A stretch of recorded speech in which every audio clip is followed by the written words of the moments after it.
Très bien, mesdames et messieurs. Nous savions donc qu'Emmanuel Macron et Brigitte regardaient cette série, mais je suis ravie de vous annoncer que... Il en va de même pour leur entourage, ou leur ancien entourage, je suppose. La semaine dernière, nous avons discuté d'Alexandre Benalla. Je vous l'ai présenté, leur ancien chef adjoint de cabinet, qui a été pris en train de se faire passer pour un policier et qui a un peu tabassé les manifestants dans la rue. Eh bien, devinez quoi? 2 jours plus tard, ce jeune homme a commencé à me suivre sur Instagram. Je dis, plus on est de fous, plus on rit. Alors, bon retour? Bonjour, Alexandre Benalla. Bienvenue de nouveau dans notre série Devenir Brigitte.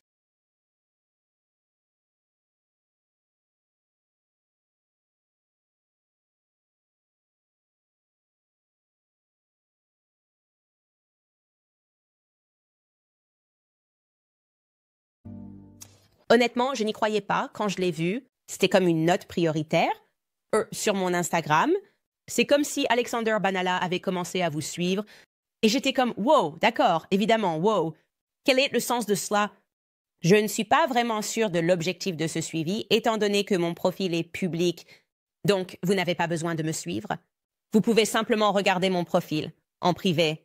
Je suppose qu'il voulait que je sache qu'il me suivait, mais vous me connaissez, je ne laisse jamais passer une opportunité. Alors je l'ai contacté dans ses DM. Je suis allée dans les DM d'Alexander Benalla. Voici ce que j'ai dit, d'accord? J'ai dit, je suis content que vous appréciez ma série. Souhaitez-vous y participer? Pour que votre voix soit ajoutée. Et regardez, il est indiqué vu il y a 12 heures. Alexander Benalla m'a laissé en vue, tellement triste, très triste. Quoi qu'il en soit, je suppose que nous allons juste lui donner un peu de temps. Peut-être qu'il répondra, peut-être qu'il contribuera. Le but est toujours de m'assurer que je représente les gens de la bonne manière. Nous avons demandé à Brigitte, nous avons demandé à Emmanuel. Personne ne veut me donner de réponse. Alors ce que nous allons faire, cet épisode va simplement commencer là où nous nous sommes arrêtés. Nous avons discuté de Véronique et c'était extrêmement explosif, évidemment pour beaucoup de gens d'apprendre que vous aviez cet individu qui était manifestement très intellectuel et parlait de Chopin et parlait de poésie et de Paul Verlaine et parlait de la nécessité de cette plateforme évoquant une émission en 1977 pour essentiellement plaider en faveur des droits des personnes transgenres. Et je veux parler spécifiquement de Véronique en termes de ce qui a été proposé, quelque chose sur lequel nous ne nous sommes pas concentrés lors du dernier épisode. Il y avait une partie d'une correspondance qui va devenir significative. Donc, quand l'intervieweur a demandé à Véronique, « Vivez-vous seule ?» Souvenez-vous, Véronique a répondu et a dit, « Je ne suis avec personne, mais j'ai vécu avec une femme et conçu cette union à la manière de George Sand et Chopin. » Chopin était probablement un transsexuel. Son style de mélodie, la façon dont il joue, rend cela assez clair. Je pense que l'image qui a été donnée de l'union Rimbaud-Verlaine est une image déformée, caricaturale, qui ne correspond pas du tout. Donc, cet individu trans qui parle exactement comme Brigitte Macron, selon AI Tech, ils disent que c'est la même personne, bien que la voix ait vieilli avec le temps. Ils ont ces mêmes tics dans le discours. C'est-à-dire, mais nous apprenons dans cette petite correspondance que cet individu trans, ou s'identifiant comme un individu trans, ou ayant réellement dit « Je me suis toujours considérée comme une femme », qui utilisait ce nom, Véronique, pour l'interview et a avoué vivre avec une femme. À la manière de George Sand et Chopin, quoi que cela signifie, nous savons que cette personne a un partenaire d'une certaine description, un ami, un partenaire. Je ne sais vraiment pas ce que cela signifie. Mais ensuite, nous avons appris que Jean-Michel Trognot, dans une autre étrange coïncidence, peu de temps après que cette interview ait eu lieu, s'est marié avec une femme nommée, oui, vous l'avez deviné, Véronique. Bien sûr. Véronique Drew, que nous vous présentons maintenant, et Jean-Michel ont célébré leur mariage le 24 novembre 1980 à Blangy-Tronville, une ville nommée Blongé-Tronville ou un village nommé Blangy-Tronville. L'union n'a été annoncée d'ailleurs qu'après coup... D'accord, donc ne s'est pas produit après coup. Le journal local, le Courrier Picard, en a parlé un peu. Et dans cet article, puisque nous ne parlons pas tous français, il est précisé que l'union entre ces deux personnes, entre monsieur et madame Jean Trognot et madame Jacques Droux, a eu lieu dans la plus stricte intimité. Où avons-nous déjà entendu cela? Nous avons déjà entendu cela, n'est-ce pas? Dans la plus stricte intimité Je me souviens que Tiffone a utilisé exactement le même langage lorsqu'elle a décrit l'enterrement de son père. Seulement, nous avons appris plus tard que son père n'avait pas été enterré. Il a été incinéré, mais peu importe. C'est ce que Paris Match a dit dans la plus stricte intimité. Donc Jean-Michel Trogg se marie maintenant. Je ne connais pas beaucoup de gens qui se marient et veulent s'assurer que c'est dans la plus stricte intimité. Mais c'est ce qui s'est passé entre ces deux individus, Véronique et Jean-Michel Trogniel, et vous ne devinerez jamais qui était le témoin de ce mariage. Brigitte Trogno? Alors, mec, ses frères et sœurs sont vraiment proches, ce qui rend encore plus étrange que plus tard, cette personne qui prétend avoir été Brigitte Trogno, qui vit au palais de l'Élysée en tant que première dame, a juste essayé de couper son frère, Jean-Michel Trogno, de sa vie. Jusqu'à ce que les journalistes découvrent qu'il y avait quelqu'un qui manquait. Mais oui, il est enregistré que Brigitte Trogno était le témoin, le seul témoin qui a signé ce mariage strictement confidentiel. D'accord? Ensuite, ce qui se passe, c'est qu'il est enregistré que Jean-Michel Trogno et Véronique Drew ont eu un enfant, Jean-Jacques Trogno. C'est l'enfant que nous vous avons montré qui ressemble presque identiquement à Emmanuel Macron. Il est vraiment difficile de me convaincre que ces deux personnes ne sont pas liées, mais elles ne le sont pas, les gars, pas selon la légende officielle. Ils ne sont certainement pas mariés. C'est le côté de la famille de Brigitte. Et puis, 2 ans plus tard, Jean-Michel Trogno et Véronique Drew ont une fille, Valérie. Puis, très peu de temps après, ils divorcent. Leur divorce est finalisé en 1987. Maintenant, les choses deviennent très intéressantes. Après le divorce, Véronique Drew se remarie des années plus tard, en 1998. 98, un homme nommé Alan de la Simone. Il est un grand assureur d'Amiens. Maintenant, il est intéressant de noter qu'après son mariage avec Jean-Michel, Véronique s'élève socialement. Elle a maintenant de l'argent et elle commence à vivre la grande vie qu'elle n'avait jamais vécue auparavant. D'accord? Cela peut arriver. Je suppose qu'on peut s'élever dans la vie, mais cela vaut la peine d'être noté. Qu'elle vit d'une manière qu'elle n'avait pas vécue auparavant. Donc, naturellement, le journaliste, Xavier Poussard, l'a contacté. Cela semblait être un bon point de départ, comme si vous essayez de déterminer si Jean-Michel Trogno a fait une transition et est devenu Brigitte Macron, vous devez être prêt à accepter certaines preuves qui indiqueraient que vous avez tort, que votre thèse est fausse.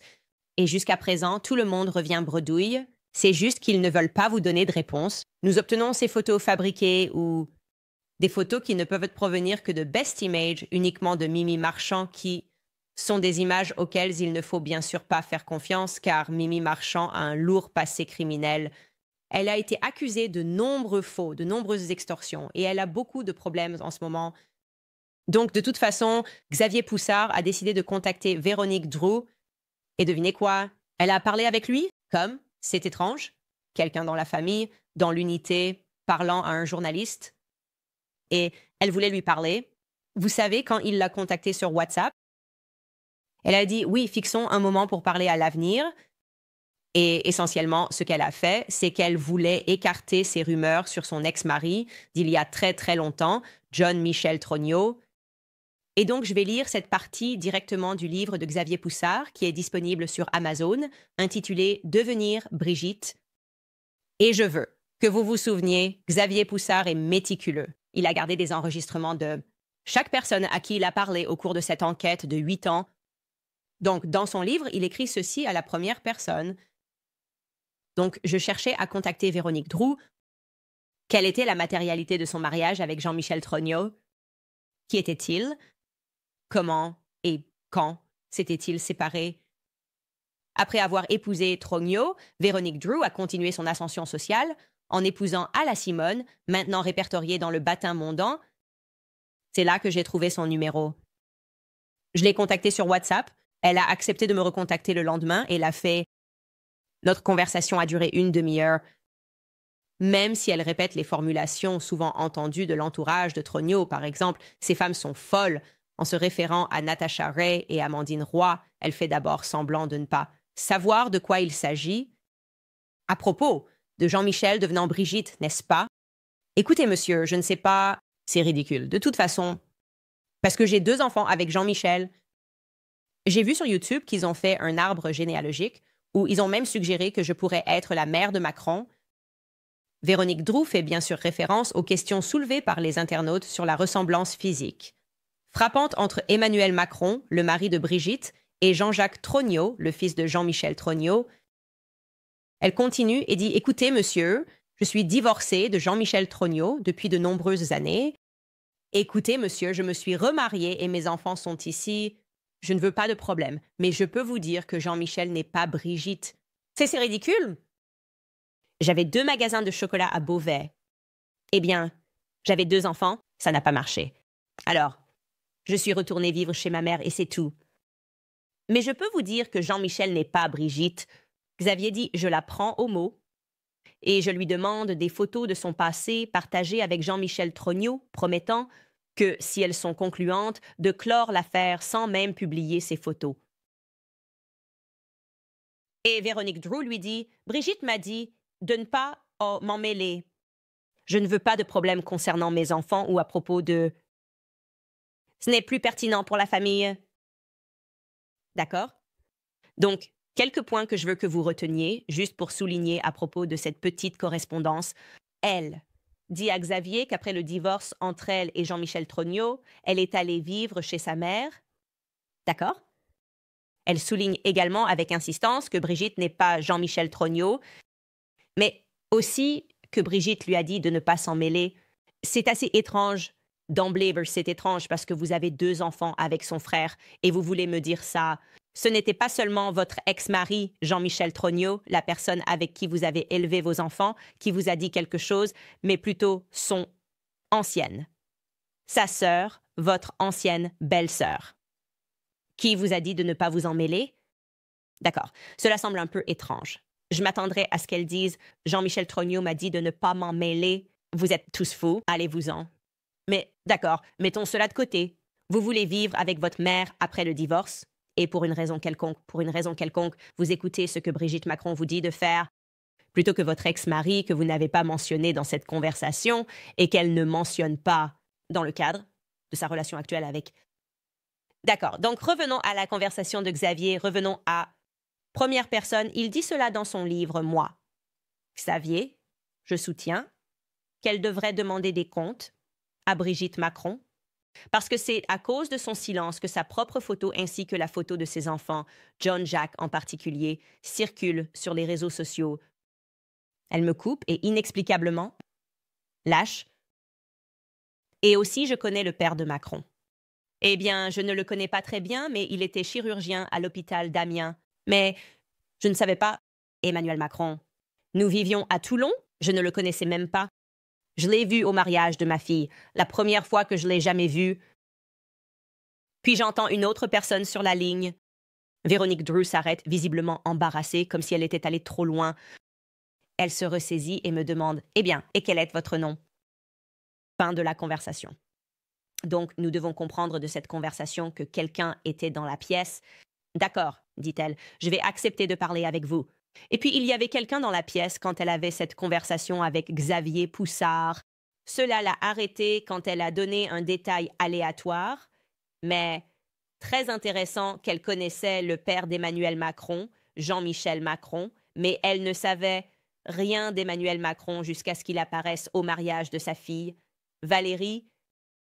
Et, inutile de dire, elle n'a jamais fourni à Xavier Poussard des photos de son ex-mari ou de leur mariage strictement privé, tout ce qui aurait pu immédiatement dissiper ces rumeurs, ces années manquantes, pour ainsi dire, de sa vie et de celle de Brigitte Trogneux. Cela aurait simplement tout réglé. Ils ne sont jamais prêts à faire ça, n'est-ce pas? Donc après, Xavier Poussard fait ce qu'il sait faire de mieux. Il a enquêté sur ce qu'elle lui avait dit, d'accord? Véronique était-elle le Serge, Sand du Chopin de Brigitte Macron? Vivaient-elles? Peut-être ensemble. Et a-t-elle peut-être aidé Brigitte Macron, à finalement créer un alibi pour son passé? Ou disait-elle la vérité? Tout le monde était-il fou? Et Jean-Michel Trogneux était-il simplement son ex-mari et il est bien vivant? Il ne peut tout simplement pas parler à qui que ce soit en ce moment. Eh bien, je peux vous dire que Xavier a pu déterminer cela. Il y avait un comportement très étrange de la part de Véronique après son divorce de Jean-Michel Trogneau, à savoir qu'elle refusait de reconnaître son mariage précédent avec Jean-Michel Trogneau, même lorsque cela lui était imposé par la loi. Par exemple, dans un document fiscal, le voici daté de janvier 1992, elle a indiqué qu'elle n'avait été mariée qu'une seule fois, auparavant à un homme nommé Serge François. Et d'ailleurs, c'est vrai. Elle avait d'abord épousé Serge, puis elle a épousé Jean-Michel Trogneau. Mais, bien sûr, elle avait 2 mariages, et elle omet Jean-Michel Trogneau. Elle dit « Je n'ai été mariée qu'une seule fois ». C'est un mensonge. Qui, parmi nous, mentirait sur un document fiscal? C'est un terrain très dangereux. Vous ne voulez pas être pris en train de mentir sur des documents fiscaux, et pourtant elle l'a fait. Elle a supprimé un de ses mariages, puis elle l'a refait dans un collectif immobilier public qu'elle a monté pour acheter sa maison en Corse. Je pense que ce serait similaire à mettre votre maison dans une SARL. En 2008, elle a déclaré qu'elle n'avait en fait jamais été mariée auparavant dans un document délivré par un notaire. Elle a menti en présence d'un notaire et a de nouveau supprimé son mariage de Jean-Michel Trogneau, qui lui demandait essentiellement de prétendre qu'elle n'avait jamais été mariée à Jean-Michel Trogneau sur les documents. Elle l'a simplement supprimé pour le reste de sa vie, semble-t-il, tout ce que Xavier pouvait trouver. Il a également pu déterminer à travers des documents qu'elle, avait menti au téléphone quand elle a dit qu'après le divorce, elle est allée vivre chez sa mère. Il a pu trouver des documents qui lui ont révélé qu'en réalité, elle est allée vivre dans un appartement à Amiens qui appartenait à Jean-Michel, le père de Trogneau. Donc, la famille Trogneau l'a logée dans un appartement. Et je ne sais pas, je suppose que ce n'est pas totalement étrange que votre beau-père puisse faire cela, mais ce qui est étrange, c'est que vous mentiez à ce sujet des années plus tard, quand les gens commencent à poser des questions sur votre ex-mari. D'accord? Très étrange. Il est également intéressant de noter qu'à peu près à l'époque de leur divorce, d'accord, ils sont officiellement divorcés en 1987. On peut supposer qu'ils se sont séparés quelque temps avant cela. Parce que pour que votre divorce soit finalement tamponné, finalisé et scellé, cela prend généralement un peu plus de temps. Peut-être 1 an, si vous allez vraiment vite. Mais c'est à ce moment-là que Brigitte Macron, la Brigitte Macron que nous connaissons. D'accord? Le dossier public, Brigitte Macron, c'est à ce moment-là qu'elle commence sa carrière très publique et traçable en tant qu'enseignante. D'accord? Elle y va et entre en 1986 à l'école Lucie Berger, change soudainement de carrière, changement de carrière total. Et puis c'est tout ce qu'ils veulent nous montrer. Oh, regardez, elle était enseignante ici et enseignante là et enseignante là-bas. Et bien sûr, l'amour futur de sa vie, Emmanuel, n'avait que 9 ans. Donc c'était juste 5 ans de plus, 5 ans de plus. Et puis Brigitte Macron, celle que nous connaissons, rencontrera l'amour de sa vie. Oh, ai-je dit l'amour de sa vie. C'est un bon moment pour vous dire que la plupart de ce que vous pensez savoir sur Emmanuel Macron jusqu'à présent, son héritage, oui, ce n'est tout simplement pas vrai objectivement. Emmanuel a eu un coup de pouce majeur dans la vie. Ce type est tellement privé, nous ne savons pas grand-chose sur lui.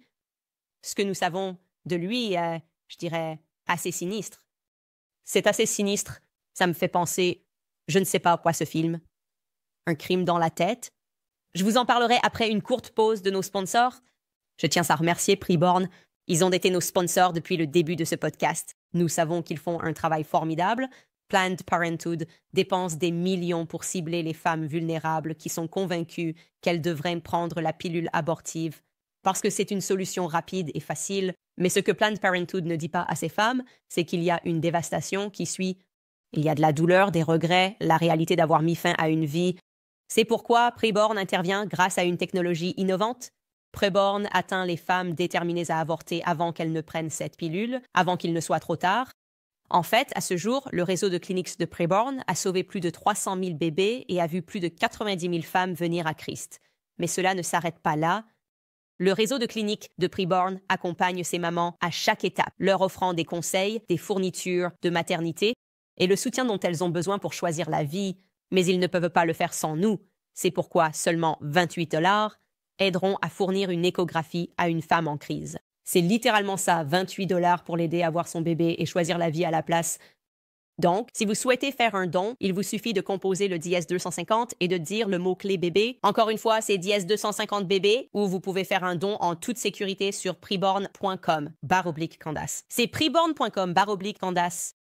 Je vous rappelle également à propos de Goldco, le président Trump est de retour et cela pourrait évidemment être excellent pour l'or et l'argent, car sous le premier mandat de Trump, le prix de l'or a grimpé de 53% et le prix de l'argent a bondi de 51%. L'or continuera-t-il à battre des records en 2025 et au-delà? L'or et l'argent ont été utilisés comme réserve de valeur pendant des siècles. Comme vous le savez très bien, le gouvernement ne peut pas facilement les manipuler et ils sont connus comme des couvertures contre le risque de marché et l'inflation. Et c'est pourquoi, personnellement, j'ai acheté de l'or et de l'argent auprès de mes excellents partenaires chez Goldco. Société d'or est une entreprise de métaux précieux bien notée. Ils ont soutenu cette émission depuis le début.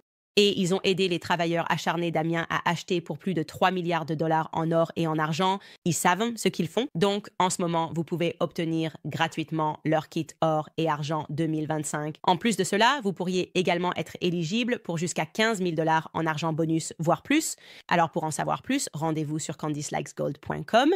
Encore une fois, c'est CandiceLikesGold.com. Très bien. Concernant Emmanuel Macron, nous vous avons peut-être accidentellement raconté quelques mensonges. Je ne sais pas. Nous vous avons dit ce que les médias ont dit à son sujet.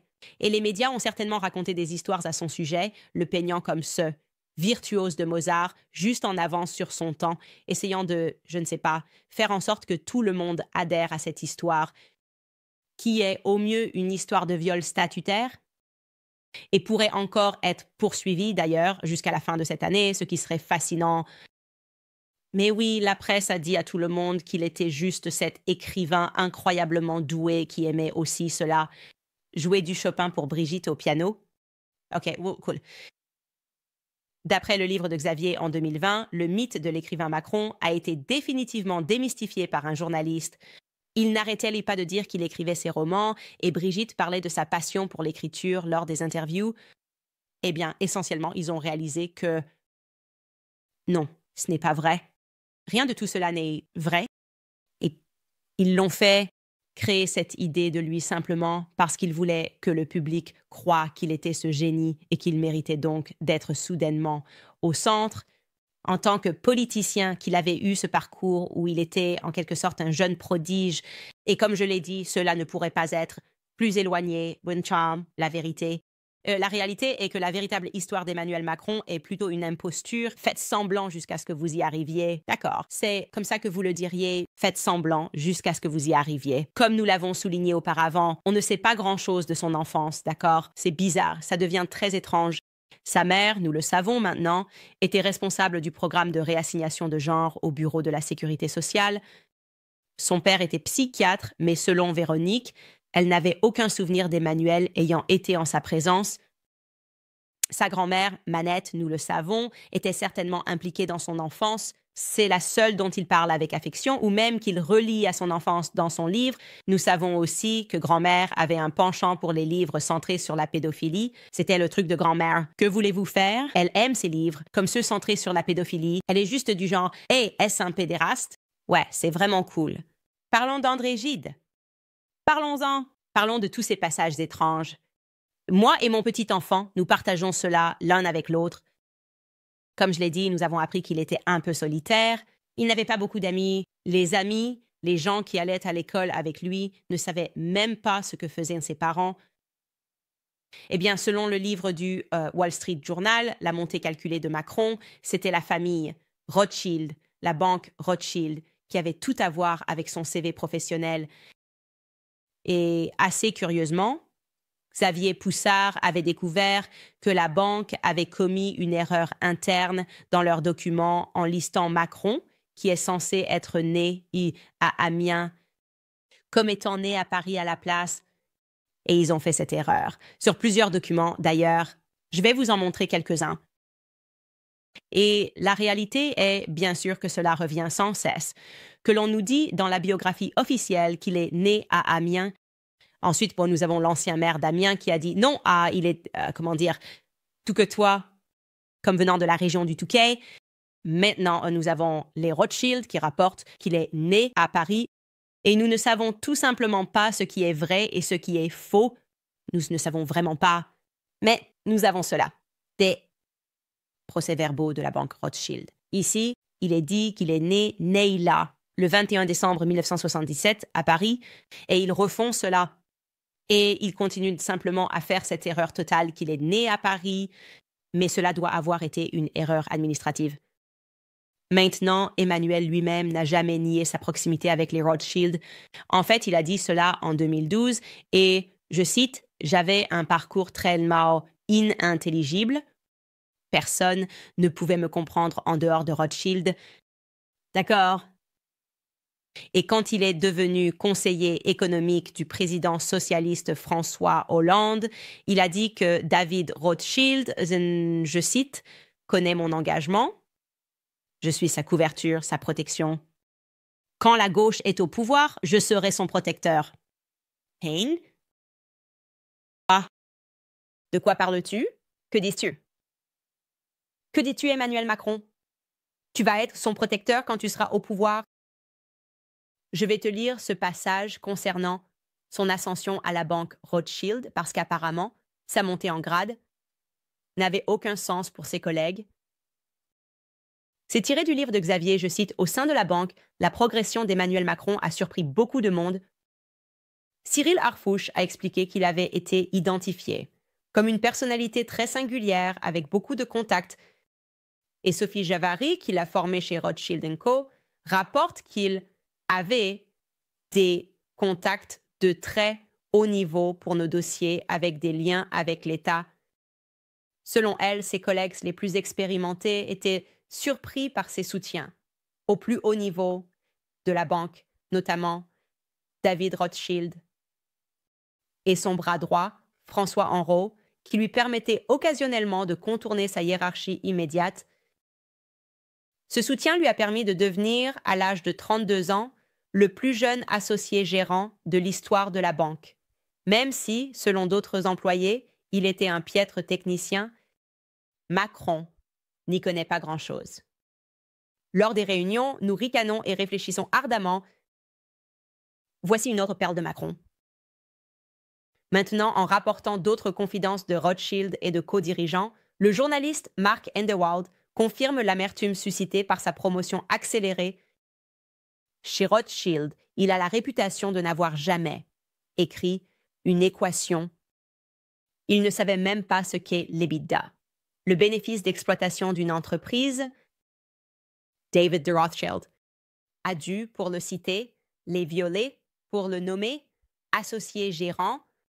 D'accord, l'idée qu'un associé gérant de la banque Rothschild ne sache pas ce que signifie. EBITDA, comme ça, je veux dire, je ne suis pas une institution financière ici. Bénéfices avant intérêts et impôts, ils ne savaient pas ce que c'était. Et donc les gens autour de Rothschild qui ont observé son ascension et en étaient amers, sachant que David de Rothschild y avait contribué. Encore une fois, vous pouvez lire à ce sujet dans le livre du Wall Street Journal. Vous pouvez lire à ce sujet dans le livre de Mark Endewald, Le passé ambigu de Macron. Les gens ne comprennent pas comment il a été en quelque sorte promu dans cette banque. Et d'ailleurs, cette promotion a en fait eu lieu, avant même qu'il n'arrive à la banque Rothschild. Cela s'est également produit à l'école. On nous a dit qu'il était Mozart, n'est-ce pas? On nous a dit que ce gamin avait juste ce qu'il fallait. Il était tout simplement brillant. Ils vont trouver ce point assez étrange. En 2002, à l'âge de 25 ans, Emmanuel Macron a été admis à l'ENA. C'est une école. C'est essentiellement l'École nationale d'administration, un programme de 3e cycle français. Hyper élitiste. C'est la meilleure façon pour moi de l'expliquer aux auditeurs anglophones, d'accord? Pourtant, il a échoué 2 fois à l'entrée de cette école. Et puis il a été admis comme par magie sans avoir à répondre à la question posée lors de l'examen oral. C'est une composante pour entrer dans cette école d'élite que vous devez essentiellement fréquenter pour obtenir comme un poste de haut niveau en tant que cadre financier. Ils lui ont simplement permis d'être admis sans passer l'examen oral, comme si cela avait déjà été fait auparavant. D'accord. Puis, d'une manière ou d'une autre, il se retrouve en tête dans le classement de sa classe et est capable de rejoindre les inspecteurs généraux des finances et ses étudiants. Autour de lui, ses collègues, autour de lui savaient clairement qu'il était un idiot et que cela signifiait que les classements étaient truqués. Il y a donc eu une réaction publique parmi les autres étudiants de son année. Ils se sont littéralement mobilisés contre les résultats frauduleux, ce qui a ensuite conduit le Conseil d'État à devoir intervenir et annuler les classements de l'école pour cette année-là, pour la première fois dans l'histoire de l'école, d'accord? Pour la première fois dans l'histoire de l'école, pouvez-vous imaginer cela? Comme un programme de MBA, et vous vous dites, ce gamin est un idiot, je ne sais même pas comment il est arrivé ici. Et puis il publie les classements, c'est le gamin le meilleur de la classe. Et puis ils ont tous dit, qu'est-ce qui se passe ici? Clairement, c'est cuit. C'est complètement cuit. Et ils impliquent le conseil d'État, et ils disent, vous savez quoi? Que diriez-vous de ne pas avoir de résultats cette année? Genre quoi? Un petit point rapide à ce sujet d'ailleurs, c'est qu'en 2021, quand Emmanuel Macron était président, il a décidé de essentiellement annuler l'ENA. Il se dit « Oh, nous avons en fait besoin de plus de diversité dans la banque, donc nous ne devrions même pas avoir ce programme. C'est ridicule, c'est fou. Nous avons juste besoin de avoir plus de diversité. » Ouais, ok mon pote, je suis sûre que c'est ça. On dirait que peut-être toute ta carrière, tu étais juste préparé pour ce moment de devenir le président de la France. Et toi, en fait, ce que tu es, c'est la seule chose que nous pouvons vérifier. C'est un étudiant en théâtre. Tu sais comment jouer et faire semblant d'être le président. Alors qu'il y a clairement quelqu'un derrière toi qui t'a dirigé tout au long de ta vie. Un autre point étrange était que lorsqu'il a été admis à la banque Rothschild en 2008, il était censé avoir publié un ordre du ministre qui lui accordait une dispense du service civil obligatoire. Pour une raison quelconque, il a été exempté de cette procédure obligatoire, donc il n'a même pas eu à réintégrer son service civil lorsqu'il a ensuite quitté la banque et a été magiquement nommé dans l'équipe du président Hollande en tant que conseiller économique. Genre, quoi? En fait, le vice-président du Conseil pour l'éthique juridique de l'État s'est exprimé à ce sujet. Il a remarqué qu'il n'avait jamais vu quelque chose de semblable. Il n'avait jamais vu quelqu'un obtenir une exemption à ce sujet sans avoir à suivre certaines étapes. Je suis sûre que, tout comme les étudiants de l'ENA, il n'avait jamais vu quelqu'un qui ne pouvait même pas entrer à l'école, qui manifestement n'était pas le meilleur de la classe, être magiquement récompensé. Et entendre dire, en fait, c'est l'élève le plus brillant de la classe, en fait. Et voilà. Et ils étaient indignés. Ils auraient dû être indignés. Il ignore les bidas. Ça ressemble à, en fait, c'est un idiot. C'est un idiot en matière de finances. Et il ne pourrait probablement pas parler de manière éloquente de quoi que ce soit. Et il est juste dans la performance. Cela me fait penser à l'histoire de ce politicien quand il parle des Pyrénéens. Oh, ma grand-mère est-elle, vous savez, tout ce que mes arrière-grands-parents voulaient, c'était qu'elle apprenne le français, vous savez, parce qu'elle ne parlait que le pyrénéen. Et il dit, ce n'est pas une langue, mais une langue. C'est pourquoi je dis que cela me rappelle, c'est le candidat, Mandchou. Maintenant, concernant la famille Rothschild, il y a tellement de choses que je pourrais dire ici, mais je ne veux pas que cet épisode soit censuré sur YouTube. Il suffit de dire que vous pourriez rechercher n'importe lequel d'entre eux. Les liens avérés avec Jeffrey Epstein, les divers scandales pédophiles et d'inceste qui abondent et ont entouré cette famille. Vous pourriez rechercher n'importe quoi, mais sachez cela, tout journaliste qui commence à écrire à ce sujet en France doit faire face à des accusations d'antisémitisme. D'accord. Oh, mon Dieu. Dieu nous en préserve, vous rapportez effectivement des faits concernant la famille Rothschild et leur empire.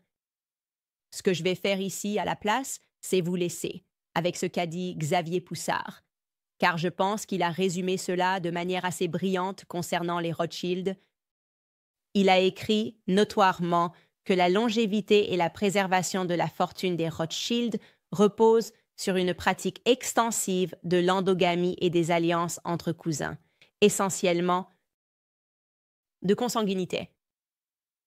Lors d'une conférence au Musée d'histoire de l'art, Nathalie Reims cousine de David Rothschild, est allée plus loin en déclarant, je cite, « Une pratique très courante dans de telles familles.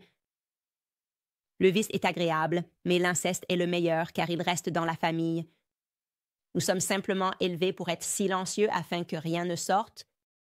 Nous sommes élevés avec ce poids pour nous assurer, et cela fonctionne, que nous ne parlons jamais. » Xavier conclut en disant des mots qui résonnent, ce que nous avons rencontré tout au long de notre enquête sur Brigitte, une famille cloîtrée dans le silence, zélée pour protéger un secret de famille, zélée pour protéger un secret de famille, qui est devenu une affaire d'État. Et je vous dis dans ce chapitre de clôture concernant les Rothschild et les scandales qui abondent, y compris les scandales qui concernent David de Rothschild, vous voudrez lire le livre de Xavier Poussard, Devenir Brigitte. Parce que ce que je vous ai donné jusqu'à présent est vraiment la partie émergée de l'iceberg. Je ne peux pas vous expliquer combien scandales de pédophilie. J'ai de nouveau retiré cela de ce podcast parce que c'est sur YouTube, donc je dois rendre cela aussi adapté à tous les publics que possible. Il ne peut pas être continuellement le cas que ce ne sont que des coïncidences, d'accord? Il y a tout simplement beaucoup trop de coïncidences qui s'accumulent. Vous ne pouvez pas jouer la carte de tous mes potes sont pédophiles et trans, sauf moi. Je ne sais pas. Je me sentirais juste un peu bizarre à ce sujet, n'est-ce pas? Si vous aviez juste une personne dans votre vie et que vous vous disiez « Je jure que tout le monde autour de moi est impliqué dans ça, mais pas moi. » N'est-ce pas? C'est un peu ce qu'Emmanuel Macron essaye de nous vendre en ce moment. Tout le monde est impliqué dans tout ça, mais pas moi. Je le regarde maintenant après avoir lu ce livre et je pense qu'il est idiot. C'est juste une marionnette et il a été préparé depuis qu'il était enfant, mais préparé par qui? Qui est son père? Qui était son père? S'il n'a pas cette relation avec Jean-Michel, et nous avons découvert tout au long de cette affaire qu'il ne semble pas vraiment avoir de relation proche avec ses parents, ou ceux-ci, ses médecins peut-être, je ne sais pas, vous pouvez leur poser des questions précises, mais ils ne veulent pas répondre à ces questions parce qu'ils savent que nous avons compris le jeu.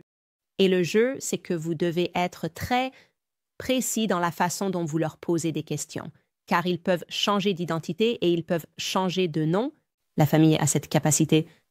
Donc, si vous vous demandez pourquoi Xavier Poussard n'a jamais été poursuivi par la famille Macron, qu'est-ce qui a exactement sauvé Xavier Poussard? Alors que les femmes, Natasha Wright et Amandine Roy, qui ont fait un travail formidable, ont fini par être poursuivies pour de petites erreurs.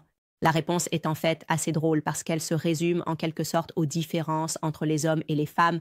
Donc, je dirais que les hommes, les femmes avant tout, ont tendance à être plus intuitifs. Nous sommes plus intuitifs, nous suivons notre instinct. Je dis ça tout le temps à mon mari. Cette personne me donne juste une mauvaise impression. Je ne fais pas confiance à cette personne. J'ai tendance à suivre beaucoup plus mon instinct. Je crois vraiment que nous avons l'intuition divine, surtout dans ce qui concerne nos enfants. Mais les hommes ont tendance à être un peu plus techniques, n'est-ce pas, où ils auront besoin de calculer mathématiquement quelque chose pour être sûrs de quelque chose, et ils remettront en question les choses, et peut-être ne suivront pas toujours leur instinct ou ne suivront pas leur instinct du tout. Et c'est vraiment ce qui s'est passé avec Natasha Ray et Xavier Poussard. Donc, Xavier Poussard a utilisé une technologie, je vous en ai parlé dans l'épisode de la semaine dernière, où il y a quelques jours dans l'épisode. Mais je veux vous démontrer cette technologie parce que quand il me l'a dit, mon cerveau de fille a juste pensé, d'accord, je ne suis pas dans l'IA, je ne suis pas dans la technologie. Mais ensuite, quand il m'a expliqué que cette technologie connue sous le nom de FACE était en fait répertoriée par le Forum économique mondial parmi ces 11 entreprises les plus intelligentes, d'accord? Elle est basée à Pékin, en Chine. Comme je vous l'ai mentionné, c'est ce que la Chine utilise comme logiciel pour la reconnaissance faciale. Et quand il m'a montré à quel point c'est précis, j'ai été positivement choquée. J'étais vraiment choquée, émerveillée et ensuite terrifiée par la direction que prend le monde. Quand vous pensez à ces mondialistes qui, je crois, veulent nous transformer en sorte d'esclaves technologiques et en reconnaissant que cette intelligence artificielle est d'une précision incroyable, et donc, oui, cela s'est évalué à 1 milliard de dollars. D'après le site web de VOEF, on nous dit qu'elle a été fondée en 2011 et qu'elle est un leader dans l'industrie des machines, de l'intelligence artificielle visuelle et des systèmes de reconnaissance faciale. Donc, je veux vous montrer, tout comme il me montrait cette technologie. et que je la testais pour voir si elle pouvait se tromper, à quel point elle pouvait être précise, parce que nous vivons maintenant à une époque de chirurgie plastique, n'est-ce pas? Les femmes peuvent littéralement changer leur visage. Et le fait que cette technologie soit encore capable de reconnaître qui est cette personne est incroyable pour moi. Voici donc un exemple qui est également présenté dans son livre, mais je veux souligner Kim Basinger, là, à droite, qui a beaucoup modifié son visage. D'accord? Elle sait toujours, elle regarde et elle dit « Oui, non, c'est toujours Kim Basinger ». Et cela revient avec un pourcentage et vous dit essentiellement que vous atteignez la plage de 75%, vous dépassez 70% et c'est très élevé. Comme « Oui, nous sommes certains que c'est elle et c'est bien elle, c'est précisément elle ». Je vais aussi vous montrer qu'il est même capable de prendre une photo d'enfance et même si cela pourrait le rendre plus bas ou diminuer et que vous n'atteignez peut-être pas la plage des 70, vous pouvez atteindre la plage haute des 60, il est toujours capable de vous dire que oui, c'est la bonne personne. Donc, vous voyez ici, Shirley Temple en bas là, Hillary Clinton. Je veux dire, son visage n'a vraiment pas beaucoup changé depuis qu'elle était enfant, avec 78% de confiance en haut là. Bien sûr, vous avez la princesse Diana. Vous avez la reine. Il est capable de revenir et de vous dire, malgré tout ce temps et cet âge, que c'est la même personne, ce qui est incroyable. Comme je l'ai dit. Alors, voici la raison d'ailleurs qui, pour moi, j'aurais été, si j'avais dû parier sur un cheval, j'aurais parié sur Natasha Ray et ses instincts. Quand elle a vu pour la première fois cette photo de Andrew, Louise à son mariage. Et puis elle a découvert qu'il avait un cousin qui s'appelait John Louise. D'accord? Donc, en regardant simplement cette photo à gauche, il y a la photo de mariage, évidemment le marié. À droite, il y a son cousin. C'est John Louise, donc ce sont... J'aurais pensé que c'était la même personne. Alors elle a regardé cette photo et elle s'est dit « Non, je pense en fait. » Que la personne sur la photo est ce gars-là. Et je pense qu'il nous manipule et... Si j'avais juste regardé ces photos et fait confiance à mes propres yeux, j'aurais totalement approuvé ce que Natasha Ray a dit. Cela semble être exactement la même personne. Mais Xavier Poussard, donc Natasha, a dit cela ou l'a écrit et elle a été poursuivie pour diffamation. Xavier Poussard, au lieu de cela, a utilisé ces deux photos dans sa technologie et cela lui a dit non. Ce n'est pas la même personne dans Face++. Le résultat est revenu à 52% faible. Alors il a dit, d'accord, je dois manquer quelque chose, je vais me fier à la technologie. Elle me dit que ce sont deux personnes différentes.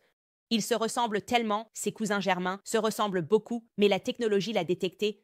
Et bien sûr, nous avons ensuite appris, comme nous l'avons couvert hier, ou il y a 2 jours en fait, que c'était effectivement une personne différente, que Jean-Louis Osier était un cousin germain. Il n'était pas, en fait, la même personne qui était photographiée là, ce qui est la raison pour laquelle elle a été poursuivie pour diffamation, encore une fois, sans attaquer le fond de ses affirmations, sans attaquer si Brigitte avait ou non fait la transition de Jean-Michel Chagnaud, mais plutôt en attaquant une erreur.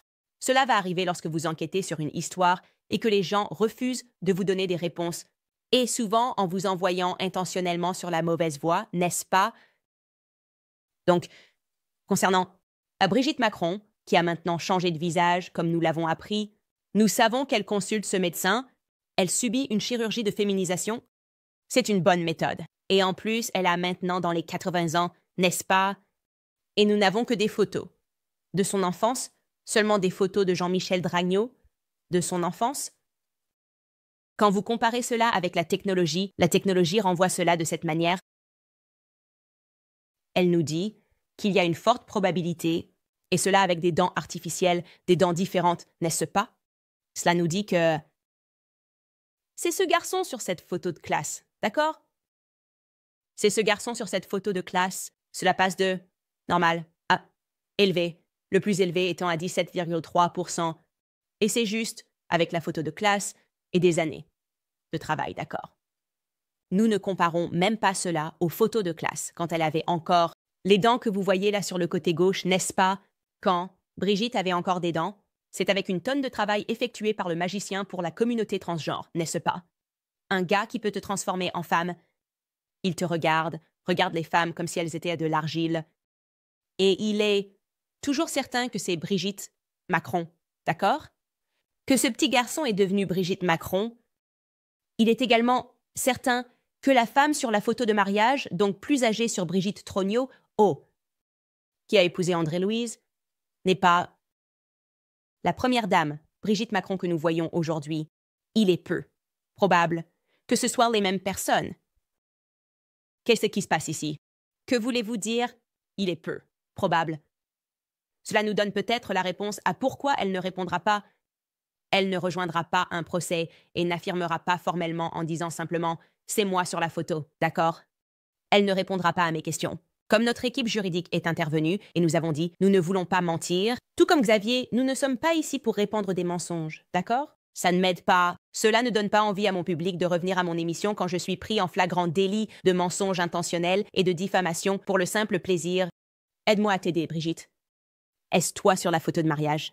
Elle ne veut pas répondre à cette question, d'accord? Eh bien, si nous nous tournons vers la technologie de l'IA, la raison pour laquelle elle ne répond pas à cette question est que ce n'est pas elle sur la photo, d'accord? C'est quelqu'un d'autre, et cette personne se faisait appeler Brigitte Trognaux. C'est très intéressant. Jean-Michel Trognaux à ce mariage. Nous ne sommes pas autorisés à voir des photos de lui à ce mariage parce qu'apparemment toutes les photos ont été détruites, à l'exception de 2 photos persistantes de « je pense » qu'il est important d'en parler. André, Louis. Et pareil pour Brigitte Trognaux. Nous découvrons simplement que, malgré toutes les photos qui devraient être disponibles, nous ne pouvons même pas mettre la main sur des photos d'école. Photos d'école? Nous, simplement, ils ne veulent pas les donner, ils ne veulent pas les céder. Rien n'existe. Tout a simplement été supprimé. Une personne entière a juste été effacée. D'accord. Et concernant la photo de communion, que nous avons immédiatement regardée et dit « Cela ne ressemble en rien à la première dame », je regarde mes yeux. Cela renvoie cette réponse. Le texte dit « Non », encore une fois. « Bah ». « Non ». Ça n'arrive pas. Désolé. Ce n'est pas elle. D'accord? Alors, qu'en déduisons-nous? Ce que nous en déduisons, c'est que les photos que Mimi Marchand, Best Image Agency, Mimi Marchand, qui est avec les gangsters en train de travailler, s'assurant que les scandales pédophiles ne parviennent pas à la presse, des scandales pédophiles répugnants, elle empêche cela d'atteindre la presse. Elle est la papesse des médias de célébrité. Rien ne s'imprime sans son accord. La personne par laquelle les réalisateurs de documentaires doivent passer pour obtenir des images de la première dame. Et puis, quand ils obtiennent ces images, elles sont rares, mais 3 ont fait leur entrée dans le domaine public de son enfance. Et toutes ces photos, 1 ou 2 de son enfance plutôt, et 1 de son mariage, prétendu mariage. Eh bien, le logiciel technologique chinois, approuvé par le WWF comme le meilleur du domaine, nous dit que ce n'est pas l'actuelle première dame de France. Que devons-nous en penser? Que devons-nous en penser? Le silence, la moquerie, les techniques d'intimidation, s'en prendre aux gens pour des impôts, envoyer l'équivalent figuratif ou le fisc français pour s'en prendre aux gens quand ils ne peuvent pas les avoir pour diffamation, s'en prendre... Essayer de découvrir qui finance les gens. Nous ayant vu, comme nous l'avons fait par le passé, notre interview avec Xavier Poussard retirée de YouTube pour des raisons étranges, exiger la censure, accusant Xavier Poussard d'antisémitisme pour un article qu'il a écrit qui n'avait rien à voir d'ailleurs avec quoi que ce soit concernant Brigitte Macron, mais il a dit dans un article qu'il a écrit il y a 5 ans sur le pouvoir qui contrôle tous les médias en France, il l'attaque. Pour antisémitisme, il n'a même pas... Dites, ces personnes sont juives. Il a juste écrit les noms des personnes qui ont du pouvoir dans les médias en France. Il cherche n'importe quoi. Plutôt que juste quoi? Nous montrer des photos de votre vie, mariée, à André-Louis, allez-vous nous dire que cela a également été détruit de la même manière? Ou devons-nous en conclure que la personne qui vit au palais de l'Élysée, la personne qui a définitivement préparé le président, qui n'a en fait pas été si honnête sur son passé, qui n'est pas le génie, le virtuose qui a été présenté au public, Brigitte Macron peut-être, et Jean-Michel Trognaux. Jean-Michel Trogneau qui, lors d'une transition, l'image que je vois en ce moment, et je suis heureux de la corriger à nouveau parce que je sais que vous regardez au palais de l'Élysée. Veuillez simplement répondre à nos 21 questions parce que l'image que je reçois de tout cela, et encore une fois, nous n'avons même pas encore abordé l'interview explosive de Xavier Poussard, c'est que quelque chose s'est passé dans les années 80. Quelque chose s'est passé au milieu des années 70 et dans les années 80, Véronique Drew, Jean-Michel Trogneau, votre réapparition en 1986 en tant qu'enseignant, les mensonges que vous avez racontés, Sexy Claudia Schiffer, elle n'existait pas à l'époque. Vous ne voyez pas une femme avec des jambes irrésistibles, quoique les jeunes garçons ne pouvaient tout simplement pas attendre. Oh mon Dieu! Dieu, regarde ça! De quoi parlez-vous? Qui a sanctionné ces mensonges dans la presse? Qui êtes-vous vraiment? Et quelle est votre relation avec Emmanuel Macron? Quelle est la relation d'Emmanuel Macron avec vous? Quelle est la relation entre Emmanuel Macron et Jean-Jacques? Ça ne me semble pas être un neveu. Je ne sais pas. Quelque chose semble étrange quand je regarde cette photo. Quelque chose semble très mauvais là-bas. Et bien sûr, c'est si simple de répondre à ces questions, et pourtant vous refusez de le faire. Vous allez jusqu'à essayer d'intimider un journaliste américain. Et je dois vous dire, cela ne vous fait paraître que extrêmement coupable. C'est ce que je dirais à propos de ce sujet. Je vais maintenant, avant de passer à quelques-uns de vos commentaires, vous rappeler le financement américain. Je sais qu'il est difficile pour beaucoup de suivre les dépenses mensuelles. Peu reste pour les extras. La plupart des Américains ne reçoivent pas une grosse augmentation. Les dépenses augmentent. Gérer sans carte de crédit est difficile. Donc, si vous êtes propriétaire, frustré, appelez American Finance. Si vous avez un solde de carte à taux élevé, American Finance vous aide à utiliser votre capital pour sortir de la dette. Leur consultant en prêt hypothécaire rémunéré sur salaire économise $800 par mois. Si vous commencez aujourd'hui, vous n'aurez même pas à effectuer le paiement hypothécaire du mois prochain. Pas de frais initiaux, donc découvrez combien vous pourriez économiser chaque mois. Alors, appelez American Financing aujourd'hui au 800-795-BLUE-10.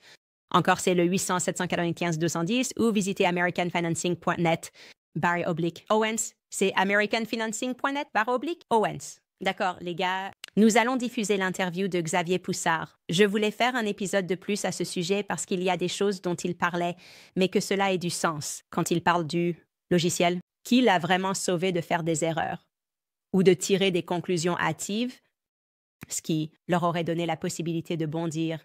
Et donc, nous allons diffuser en avant-première la première partie de l'interview ici sur YouTube, puis nous mettrons le reste sur Candice qui fonctionne et est incroyable. Merci à Patmos, qui est la formidable équipe qui a créé notre site Web. Ils sont fiables à l'hébergement des grandes entreprises et leur service est excellent. Sécurisé, je suis maintenant libre de dire tout ce que je veux dans l'émission sans craindre d'être annulé par mon hébergeur Web. Donc, nous sommes reconnaissants envers Patmos, patmos.tech. Si vous êtes l'une de ces personnes qui cherchent également cette liberté, vous pouvez faire le changement et les laisser héberger vos contenus sur patmos.tech. Voyons certains de vos commentaires. Je sais que certains d'entre vous ont déjà acheté le livre de Xavier Poussard, Devenir Brigitte, et vous avez sauté des passages et appris plus. Et comme je l'ai dit, je n'ai même pas encore effleuré la surface. Et donc, après vous avoir montré notre interview, nous irons encore plus loin parce que vous aurez des questions sur qui ils essayent maintenant de revenir et de présenter et de suggérer pourrait être Jean-Michel Trogneau. Ceux d'entre vous qui sont arrivés là, à propos du petit gars potelé qu'ils essaient de dire, et Jean-Michel Trogneau qui, curieusement, ne se tenait pas avec sa famille lors de l'inauguration, mais avec les Rothschild. Nous aborderons tout cela, probablement dans un épisode après l'interview avec Xavier, afin que vous puissiez assembler toutes les pièces. Il suffit de dire que la technologie IA dit non. Ce n'est pas Jean-Michel Trogneau, non. Cette personne de Hand écrit Candice, m'avoir entraîné dans ce terrier pour la vérité, car maintenant je suis complètement dedans. Il y a quelque chose de louche concernant Monsieur Premier Gentleman Brigitte Macron. Je suis d'accord. Candice, pour qui tu es et tout ce que tu fais. Tu te souviens de moi plus tôt dans l'année pour avoir trouvé une belle Bible par terre en promenant mon chien? J'ai assisté à ma première messe catholique ce matin et je voulais partager. Merci de m'avoir aidé à trouver le Christ. Que Dieu te bénisse. Une histoire vraiment incroyable. Jessica Wickers écrit « J'adore ces séries d'enquêtes. Votre minutie est incroyable. Bébé numéro 4 arrive. Et étant donné vos expériences précédentes à l'hôpital, prévoyez-vous un accouchement à domicile ou travaillez-vous avec une sage-femme? Je le fais. Je serais très heureuse d'accoucher chez moi, mais mon mari ne me laisse pas planifier cela. Il dit que tout s'est bien passé. Tu as des grossesses très faciles et nous avons eu de bons accouchements. J'ai eu une très mauvaise expérience à l'hôpital et nous avons fini par sortir mon bébé de là. C'était vraiment plus à cause des vaccins et des médicaments plutôt que de mon expérience d'accouchement en elle-même. Et donc, il ne veut pas changer la formule. Nous sommes en désaccord, mais je veux accoucher à la maison. Je pourrais entrer en travail et ne pas lui dire jusqu'à ce que le bébé soit sur le point de sortir. 6. Holiday écrit « Point de vue, moi demandant à tout le monde dans ma vie, saviez-vous que la femme du président de la France est un homme? » Oui, vous savez, ce qui est intéressant, c'est que vous revenez à l'époque où je me suis intéressée à l'histoire. Les journalistes ont dit que c'était insensé. Ce sont des personnes dont vous devriez vraiment vous méfier. Je critique Bari Weiss tout le temps parce qu'elle a écrit comme tout un article sur moi. Les gens essayaient d'utiliser Sigmund Freud. La psychologie dirait « Oh, elle doit faire une dépression nerveuse ». Pouvez-vous imaginer essayer d'attribuer l'hystérie à quelqu'un qui enquête sur une histoire de perversion, de pédophilie et de manipulation? Que cela vous dit-il sur notre appareil médiatique grand public? Cela devrait vous dire qu'ils ne travaillent pas pour le peuple. Ils travaillent pour protéger l'État et ceux qui dirigent l'État. Et c'est une histoire, comme je l'ai dit, qui est mondiale. Je pense qu'il y a trop de similitudes entre l'éducation d'Emmanuel Macron. Et comme nous avons parlé de l'éducation de Kamala Harris, de l'éducation de Barack Obama, vous savez, ces personnes élevées par leurs grands-parents à une époque où nous savons que le programme Mkultra était en cours et il y a quelque chose de très, très louche là-bas. Trop de comparaisons, c'est ce que je dirais. Luc écrit « Creuse, creuse et creuse ».